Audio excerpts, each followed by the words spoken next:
संदेश खाली पर बंगाल में सियासी बवाल जारी रहा। कोलकाता से संदेश खाली रवाना हुई बीजेपी सांसद लॉकेट चटर्जी को हिरासत में ले लिया गया। इस मुद्दे पर उनके साथ प्रदर्शन करने वाली महिलाओं के साथ भी यही हुआ। एक दिन पहले ही संदेश खाली में आदिवासी महिलाओं से गैंगरेप के आरोपी शाहजहां शेख की कस्टडी सीबीआई को मिली थी और अगले ही दिन बीजेपी की महिलाओं ने प्रदर्शन किया। यानी शाहजहां शेख की गिरफ्तारी के बावजूद बंगाल में संदेश खाली पर बवाल जारी रहा। कोलकाता से संदेश खाली रवाना हुई लॉकेट चटर्जी और बाकी महिलाओं को पुलिस ने रोक दिया। इस चक्कर में धक्का मुक्की और खूब कहासुनी हुई। आगे नहीं बढ़ पाने पर ये महिलाएं सड़क पर बैठ गईं। इसके बाद पुलिस ने जबरदस्ती इन्हें उठाया और पुलिस की गाड़ी में बैठाया, लेकिन इस दौरान प्रदर्शन करने वाली महिलाओं की पुलिस से झड़प हो गई। पुलिस ने कई महिलाओं को धक्का देकर पुलिस की गाड़ी में बैठाया, लेकिन कुछ महिलाएं अड़ गईं, कुछ तो पुलिस पर भड़क गईं। इसके बाद एक पुलिस वाले ने हाथ जोड़ लिया और उन्हें पुलिस की गाड़ी में बैठा दिया। एक महिला को ले जाते समय पुलिस और लॉकेट चटर्जी के बीच खींचतान हो गई और वो भड़क गई। इन महिलाओं को पुलिस ने कोलकाता के न्यू टाउन से हिरासत में लिया, लेकिन पुलिस की इस गाड़ी में लॉकेट चटर्जी को नहीं बिठाया गया और उन्हें एक अलग गाड़ी से ले जाया गया। लॉकेट चटर्जी ने कुछ दिन पहले भी संदेश खाली जाने की कोशिश की थी, लेकिन उन्हें वहां जाने से रोक दिया गया था। और एक बार फिर लॉकेट चटर्जी के साथ वही हुआ। पुलिस के इस व्यवहार पर वो भड़क गई। पुलिस वालों ने जब उन्हें समझाने की कोशिश की तो वो और नाराज हो गई। पुलिस के हाथ लगाने पर तो लॉकेट चटर्जी का पारा 7वें आसमान पर पहुंच गया।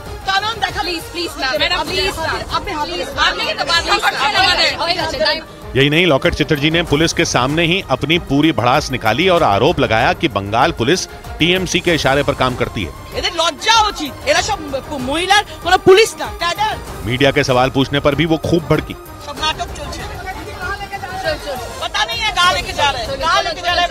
लॉकेट चटर्जी बंगाल के हुगली से सांसद हैं और पहले भी उन्हें संदेश खाली जाने से रोक दिया गया था और संदेश खाली पर सियासी पारा चढ़ता गया। बीजेपी ने बंगाल में महिलाओं की सुरक्षा का मुद्दा उठाया। इसके जवाब में ममता बनर्जी ने कोलकाता में रैली की। एक दिन पहले प्रधानमंत्री ने भी संदेश खाली और महिलाओं की सुरक्षा के मुद्दे पर ममता बनर्जी पर निशाना साधा था और इसके अगले ही दिन ममता बनर्जी ने कोलकाता में रैली की। वो टीएमसी की महिला विंग की कार्यकर्ताओं के साथ सड़कों पर उतरी और कोलकाता की सड़कों पर मार्च निकाला।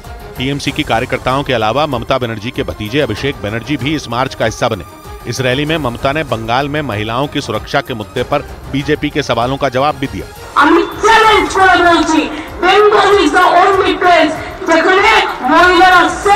ममता बनर्जी ने संदेश खाली का भी जिक्र किया। उन्होंने आरोप लगाया कि संदेश खाली के बारे में गलत संदेश दिया गया। ममता बनर्जी ने बंगाल की विधानसभा में भी ऐसा ही बयान दिया था और दावा किया था कि संदेश खाली के लोगों ने नहीं बल्कि बाहरी लोगों ने वहां के बारे में अफवाहें फैलाई। बंगाल के संदेश खाली का नाम 5 जनवरी के बाद चर्चा में आया था। उधर संदेश खाली जाने की कोशिश कर रही बीजेपी नेता लॉकेट चटर्जी को हिरासत में लिए जाने के बाद बीजेपी की महिला मोर्चा की कार्यकर्ताओं ने हंगामा कर दिया। कोलकाता में प्रदर्शन के दौरान बीजेपी महिला मोर्चा की कार्यकर्ता पुलिस से भिड़ गईं और न्यू टाउन थाने के बाहर जमकर हंगामा किया। लॉकेट चटर्जी को हिरासत में ले जाने से भड़की बीजेपी महिला मोर्चा की कार्यकर्ताओं ने थाने के अंदर घुसने की कोशिश की, लेकिन उनका सामना वहां मौजूद महिला पुलिसकर्मियों से हो गया। महिला पुलिसकर्मियों ने बीजेपी कार्यकर्ताओं को रोक दिया। इसके बाद उनका गुस्सा और ज्यादा भड़क गया। इसके बाद उन्होंने ममता बनर्जी की पार्टी टीएमसी और पश्चिम बंगाल पुलिस के खिलाफ नारेबाजी शुरू कर दी। हंगामा कर रही बीजेपी महिला मोर्चा की कार्यकर्ताओं ने थाने के सामने पुलिस की एक गाड़ी को भी घेर लिया। काफी देर तक नारेबाजी और पुलिस वालों से धक्का मुक्की करने के बाद बीजेपी कार्यकर्ता सड़क पर बैठ गईं। जेले भरा हो, हमारे लड़ाई थमबे ना, हमारे लड़ाई जारी थाकबे। संदेश खाली जाने की कोशिश कर रही बीजेपी नेता लॉकेट चटर्जी समेत बीजेपी की कई दूसरी महिला नेताओं को कोलकाता के न्यू टाउन में हिरासत में ले लिया गया। बीजेपी ने आरोप लगाया कि टीएमसी के इशारे पर पश्चिम बंगाल पुलिस जानबूझकर बीजेपी के कार्यकर्ताओं और नेताओं को जेल में बंद कर रही है, क्योंकि टीएमसी से सस्पेंड हो चुके शाहजहां शेख पर संदेश खाली पहुंची ईडी की टीम पर हमला करवाने का आरोप लगा था और इस हमले के 50 से ज्यादा दिन बीतने के बाद शाहजहां शेख को उत्तर 24 परगना के मीनाखां से गिरफ्तार किया गया था। इसके बाद शाहजहां शेख को सीआईडी की कस्टडी में भेज दिया गया था, लेकिन मामला ईडी की टीम पर हमले का था, इसलिए एक दिन पहले सीबीआई को शाहजहां शेख की कस्टडी मिल गई थी और कड़ी सुरक्षा के बीच शाहजहां शेख को कोलकाता में सीबीआई के दफ्तर में लाया गया।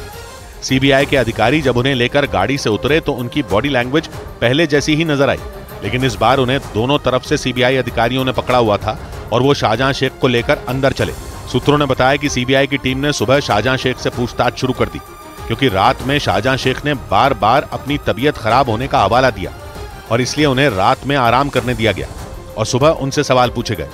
लेकिन शाहजहां शेख से इस पूछताछ के लिए सीबीआई को सीआईडी दफ्तर के चक्कर काटने पड़े थे। एक दिन पहले दिन भर चले ड्रामे के बाद शाम को सीबीआई को शाहजहां शेख की कस्टडी मिली थी। शाहजहां शेख पर संदेशखाली में 200 से ज्यादा लोगों को भड़काकर ईडी की टीम पर हमला करवाने का आरोप लगा था। और इसी के बाद पूरे देश में संदेशखाली के बारे में चर्चा शुरू हो गई थी। यही नहीं, बंगाल की सियासत का फोकस भी संदेशखाली पर शिफ्ट हो गया। बंगाल के कई बड़े नेताओं ने संदेशखाली का दौरा किया। एक दिन पहले उत्तर 24 परगना के बारासात में प्रधानमंत्री ने भी संदेशखाली की 5 महिलाओं से मुलाकात की थी। क्योंकि संदेशखाली में ईडी के अधिकारियों पर हमले के कुछ दिन बाद संदेशखाली की आदिवासी महिलाओं ने शाहजहां शेख पर गंभीर आरोप लगाए थे, वहां प्रदर्शन किया था और संदेशखाली सुलग उठा था। संदेशखाली बंगाल के उत्तर 24 परगना का एक विधानसभा क्षेत्र है और बंगाल के बसीरहाट लोकसभा क्षेत्र का हिस्सा है।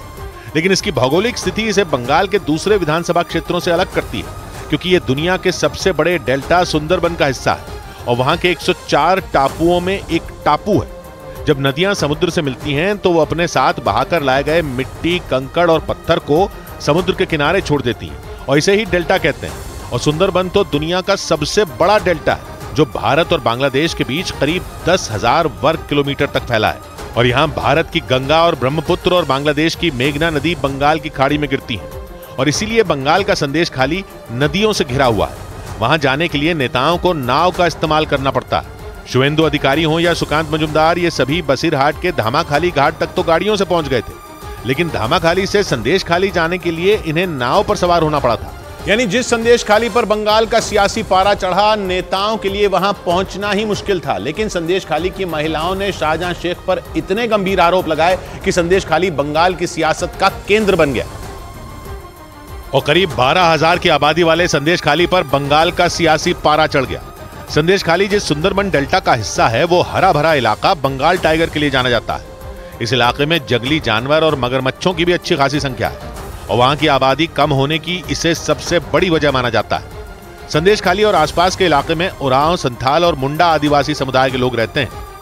ये सभी लोग संदेशखाली और उसके आसपास के जेलियाखाली, धामाखाली, हिंगलगंज और शमशेरगंज जैसे इलाकों में रहते हैं।